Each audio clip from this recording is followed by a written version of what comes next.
my second video. Mungkin yang mau ngasih tips atau saran buat kalian yang mau ke Turki dalam waktu dekat untuk liburan atau untuk berkunjung segala macam. So this is based on my experience only. Mungkin ada perbedaan-perbedaan dengan video-video ya teman-teman yang lain yang di YouTube. Tapi this is my latest experience, and I hope it will help you. Gitu. Terus oke.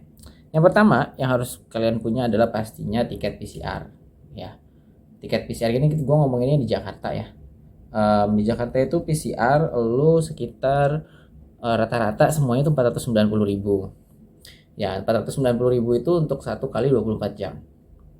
Ya kan? 24 jam. Tapi entah kenapa pas waktu gue download aplikasi Peduli Lindungi itu, guys, hasilnya tetap 12 jam. Tetap udah langsung keluar 12 jam gitu. Padahal waktu pas daftar PCR itu gue daftarnya yang 24 jam dan harganya yang 24 jam. Dan 24 jam dan 12 jam itu harganya beda-beda. Kalau yang 12 jam itu kalau nggak salah harganya sekitar 600. Jadi menurut gue ya udahlah yang ambil yang 24 jam aja. Oke, gue PCR-nya di Intibios. Gue datang langsung, nggak pakai lewat Traveloka atau nggak lewat tiket.com, jadi langsung ke kliniknya aja. Itu di Menara UOB di Tamrin. Terus yang kedua tiket latest I check itu sekitar 3.100.000 untuk one way. Jadi pulang pergi lo harus siapin dana sekitar 6.200.000 amannya. Itu gue lihat sih latest ya, terakhir gue cek pakai Qatar Airways itu sekitar 3.100.000 untuk sampai ke Turki. Ada 3 maskapai yang sekarang bisa lu pilih. Ada Qatar Airways, ada Etihad kalau nggak salah, terus ada Turkish Airlines. Kalau yang Turkish Airlines itu biasa direct langsung langsung dari Jakarta ke Istanbul. Tapi kalau Qatar Airways itu transit dulu di Qatar. Kalau Etihad itu dia transit di Abu Dhabi. Nah itu tinggal pilih aja. Semuanya sama kok, hampir. Walaupun transit juga paling transitnya cuma sebentar gitu. Dan nggak nyampe harus berjam-jam gitu kan. Dan itu memakan waktu sekitar 14 jam total. 15 jam paling lama, longest itu 15 jam perjalanan di udara, udah termasuk sama transit waktu itu. And then itu harus siapin tuh duit tiket ya kan, 6.200.000 untuk pulang pergi. Lalu yang selanjutnya adalah e-visa, online visa. Lo harus submit apply online visa di pemerintah Turki. Nah itu cari yang resmi. Banyak juga sih calo-calo di internet tuh gitu, cuman bedanya lumayan juga sih, beda 200.000. Tapi kalau yang resminya linknya gue taruh di bawah. Itu di government, di pemerintahan Turkinya langsung.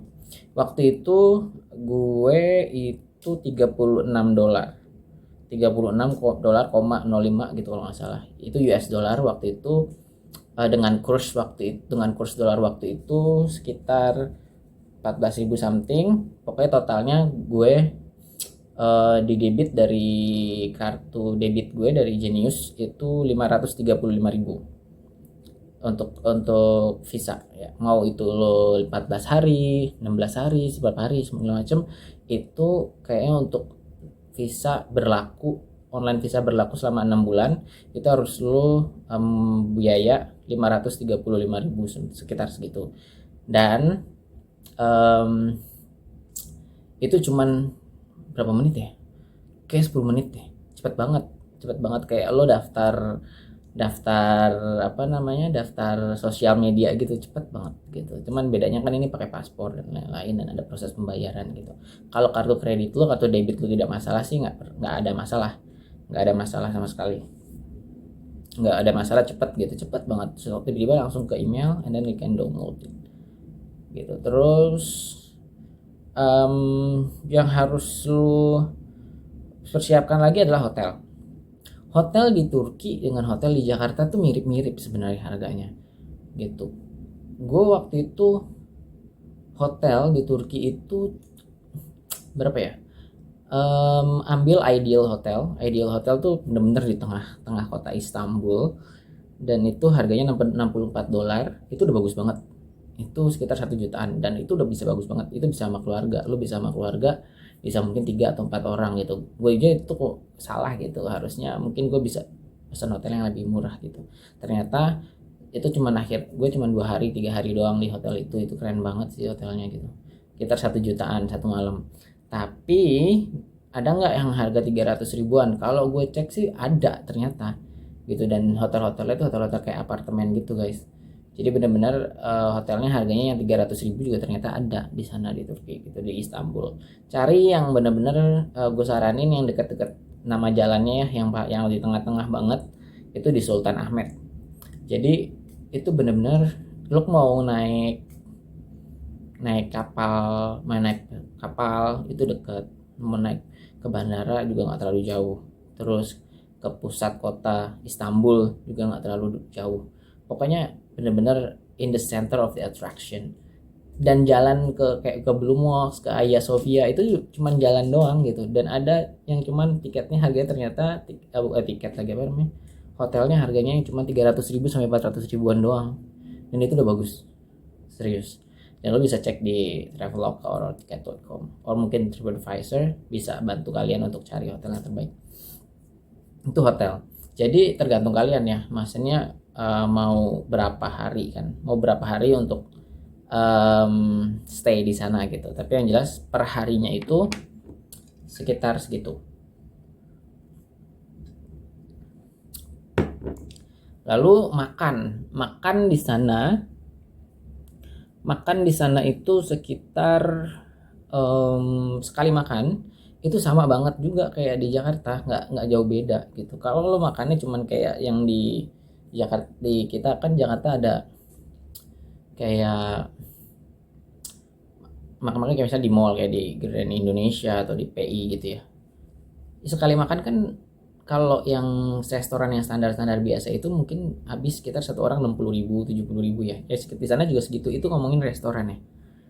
Tapi kalau untuk yang lebih murah lagi ada gitu loh, kayak lebih murah lagi ada yang cuman sekali makan tuh kalau misalnya pakai air putih terus misalnya sama kebab atau misalnya segala macam, kebab air putih gitu doang, ya paling cuman 24 lira 34 lira gitu, Turkish lira gitu, dan itu sekitar 30 sampai 40 ribuan sekali makannya. Dan itu tinggal lo kaliin aja lo mau makan berapa kali. Jujur makan di sana kalau gue bilang murah, dan di Indonesia jauh bukan, agak sedikit lebih mahal malah justru di Jakarta ini. Kalau di Turki tuh enggak, banyak pilihan, lo tinggal mau makan di restoran atau mau makan di pinggir jalan, mau makan di kafe-kafe kecil gitu, ternyata nggak terlalu mahal itu biaya makan di sana. Jadi lo bisa persiapkan, oh makannya sekitar budget makannya segini gitu. Nah gue sih ya gitu, makannya kadang di kafe, kadang di pinggir jalan, kadang di restoran gitu, tapi harganya ternyata tidak terlalu mahal, tidak terlalu signifikan. And then terus kalau misalnya lu nih mau untuk balik ke Indonesia ya kan, kita ngomongin balik nih ke Indonesia, jangan, nggak usah balik dulu deh, kita ngomongin dulu lu mau jalan-jalan selain di Istanbul, naik kereta gitu ya, naik apa namanya, tram, naik bus. Nah itu ada kartu flash gitu, kartu flashnya bentuknya kayak gini nih. Nah Istanbul Welcome Card ini bisa lo cari di Klux, dan ini murah banget. Gue waktu ini beli ini kalau di Indonesiain itu sekitar 200 ribu bisa buat seminggu. 200 ribu seminggu loh, ini seminggu ya, bisa berlaku buat seminggu untuk di Istanbul aja, untuk naik bus, naik kereta bawah tanah, terus naik subway tadi ya, terus naik kereta gantung, itu cuma pakai ini doang 200 ribuan, 250 ribu doang, murah banget. Dah itu aja sih kalau misalnya perkiraan biaya yang harus lo siapin ketika lo ada di kota Istanbul. Terus kalau misalnya lo mau pergi ke luar Istanbul nih, mau ke Kapadokia atau misalnya kemana, itu beda lagi ya, lo harus naik pesawat lagi ke beberapa tempat gitu. Nah itu juga menurut saya sama kayak kayak nggak terlalu mahal juga gitu tiketnya, sama kayak kita dari sini ke Bali atau dari Jakarta ke Bali, maksudnya dari Jakarta ke Bandung itu sekitar ya harganya sama. Pokoknya Istanbul sama Indonesia tuh nggak terlalu beda untuk biaya biaya travelingnya gitu. Cuman memang mahal di awal tiket doang sih. Itu. Kalau kemarin gue ada ke Kapadokia itu naik balon udara, itu juga itu yang agak cukup mahal sih. Tapi ada pilihannya, ada yang setengah jam, ada yang 1 jam. Gitu. Jadi yang 1 jam itu gue waktu itu pas banget nih 2.600.000. Kalau yang setengah jam itu jauh lebih murah, itu 1.400.000. Dan itu bisa berbeda-beda dari agentnya, lo cari aja itu di Klux itu. Ada yang ya ada yang kualitasnya bagus, ada yang penjemputannya segala macam, itu udah termasuk penjemputan, minum segala macam gitu. Hotel-hotel di sana juga lumayan enak gitu. Jadi itu tadi biaya-biaya selama di Turki. Kalau untuk biaya makan, biaya hotel kan tergantung sama lo yang mau berapa lama gitu. Tapi yang biaya-biaya intinya tadi adalah yang udah gue jelasin, PCR, tiket, e-visa, terus hotel gitu. Nah pas balik gimana Boy? Apa aja yang harus disiapkan? Pas balik pastinya yang harus disiapkan adalah PCR untuk kembali ke Indonesia kan. PCR untuk kembali di Indonesia kemarin gue pas satu orang itu 400 Turkish lira. Nah nanti 400 Turkish lira tuh lo hitung aja berapa tuh di Indonesiain gitu, sekitar 500.000 kayaknya. Tapi lihat, lu cek sendiri aja lah gitu. 400 lira. Nah itu juga bisa 1 kali 24 jam, dan bisa sama kayak di Indonesia 1 kali 24 jam. Dan yang paling penting lagi nih di masa pandemi ini, berarti lo harus siapin juga, harus prepare untuk hotel karantina ketika lo pulang gitu. Kalau ada yang bilang kalau hotel karantina bukannya disediain ya di di Wisma Pademangan gitu. Kalau untuk liburan atau kepentingan pribadi itu bayar sendiri. Itu bayar sendiri. Kalau yang di Wisma Atlet itu hanya untuk TKI, TKW, pelajar dan juga orang-orang pemerintahan. Tapi kalau misalnya lo liburan sendiri, itu lo harus menyiapkan dana sendiri ya. Untuk di Indonesia, di Jabotabek ini, lo ada hotel yang ditunjuk sekitar 64 hotel.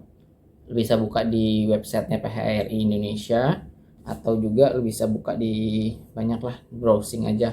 Harganya tuh bintangnya tuh dari bintang 3 sampai bintang 5, pilihannya banyak. Tapi ya kalau gue udah cek berapa kali gitu ya, cari yang paling murah. Yang paling murah tuh 5,5 juta di hotel Faith kalau nggak salah. Nah tapi sekarang gue milih hotel gue nih 6 juta. Itu hotelnya aja nih udah, tapi udah include semuanya nih, udah makan 3 kali, terus laundry 5 pieces tiap hari, terus apa namanya, penjemputan dari bandara. Pokoknya udah all in gitu. Tapi belum sama PCR-nya bayar lagi sekitar satu kan. Kalau misalnya udah nyampe ke Indonesia itu kan PCR lagi nih, sebelum check in tuh lu PCR lagi gitu. Nah nanti kalau positif itu kalau negatif itu dilanjutkan untuk stay di hotel. Nah nanti di akhir itu PCR lagi. Harga PCR-nya sekali PCR 490.000 juga. Nah pokoknya 1 juta. Berarti totalnya untuk menyiapkan setelah nyampe ke Indonesia, lo harus mempersiapkan uang sekitar 7 juta untuk karantina. Dan itu udah 7 juta, berarti sudah termasuk PCR di hari pertama pas check-in dan hari terakhir 1 hari sebelum kamu check out gitu. Jadi kalau gue di Yellow ini kamarnya bagus sih, lumayan luas, dan juga ada udara gitu kan, ada apa namanya, ada pencahayaan, jadi nggak apa tuh namanya tuh, kalau nggak gelap gitu, jadi nggak, tetap ada jendela ya, jadi untuk masuk cahaya gitu. Jadi di sini pelayanan bagus banget sih. Makan tuh on time, bener-bener lo di perhatikan gitu, dan selalu ditelepon setiap 2 hari sekali, gimana kamarnya gitu. Tapi kayak anduk, amenities dan lain-lainnya itu lo pasang sendiri. Jadi cuma mereka hanya menyediakan. Jadi nanti mereka mereka kasih kayak apa namanya, kasih seat, bed seat, blanketnya ya, itunya ya benar-benar di kita bersihin sendiri gitu. Mereka nggak bisa masuk. Menurut gue sih itu aman ya, dan is recommended. Good job Yellow. Gitu, itu aja sih biaya-biaya yang harus lo siapkan ketika lo punya rencana dalam waktu dekat untuk ke Turki gitu. I hope ini berguna untuk kalian semua. Jika ada pertanyaan, you can write in comment, or maybe you can DM me through my Instagram, or yeah, in this video is also okay. See you guys. Thank you for watching. Bye.